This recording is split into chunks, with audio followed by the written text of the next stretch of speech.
Hello my dear friend, welcome to Baiga IIT JEE NEET medical classes.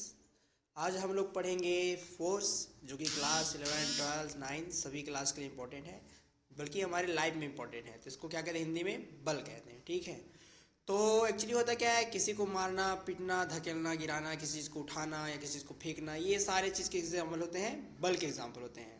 तो बल हमारे daily life में हर किसी के काम आती है, कहा जाए तो बल। तो चलो देखते हैं इसका परिभाषा क्या है।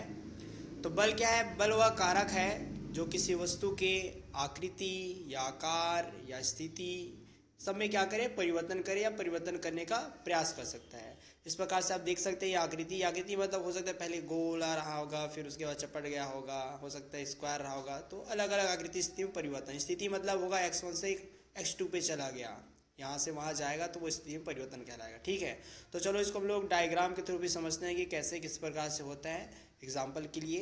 ठीक है, तो यहाँ आप देख सकते हैं, चलो एक बल लगा रहे हैं हम लोग।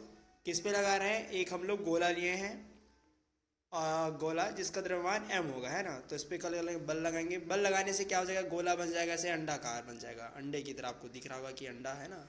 तो कैसे होगा ये परिवर्तन? हुआ किस कारण से? बल लगाने पे। तो बल मान लो हम लोग क्या सा बल लगा रहे हैं, इस पर F बल लगा रहे हैं। तो उस गोले पे मान लो F बल लगाते हैं हम, ठीक है। और उस गोले का मान लो क्या है, उसका द्रव्यमान, गोला हो या वस्तु हो, है तो चीज़, तो उसका द्रव्यमान मान लो क्या है, m है।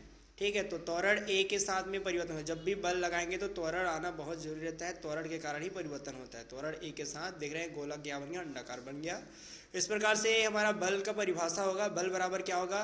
बल बराबर होता है द्रव्यमान गुणित त्वरण। ठीक है, तो फोर्स इक्वल टू हो गया मास इंटू एक्सेलरेशन। तो इसको हम लोग लिखेंगे अब, क्या हो जाएगा, F equal to m into a. ठीक है, m इंटू ए। इसका आगे आपको मिलेगा, क्या मिलेगा, विमी सूत्र मिलेगी, और इसकी विमी मात्रा होगा। तो इसका देखते हैं विमी सूत्र कितना है। विमी सूत्र इसका होता है mLT-2। ठीक है, ये इंपॉर्टेंस है। उसके बाद इसको हम लोग क्या लिख सकते हैं, इसके बाद विमी सूत्र के बाद हम लोग विमी मात्रा के बाद आएगा। ठीक है, तो इसका विमी मात्रा क्या होता है, न्यूटन होता है। न्यूटन यहाँ इसको लिख सकते हैं केजी मीटर प्रति सेकंड स्क्वायर। इस प्रकार से ये बल है। बल हमने कंप्लीट कर लिया। Thanks for watching, like share and subscribe. ठीक है, नेक्स्ट वीडियो में मिलेंगे हम लोग। जिसको भी जिस टॉपिक का वीडियो चाहिए, बिल्कुल आप मैसेज कमेंट बॉक्स में डाल सकते हैं। थैंक्स।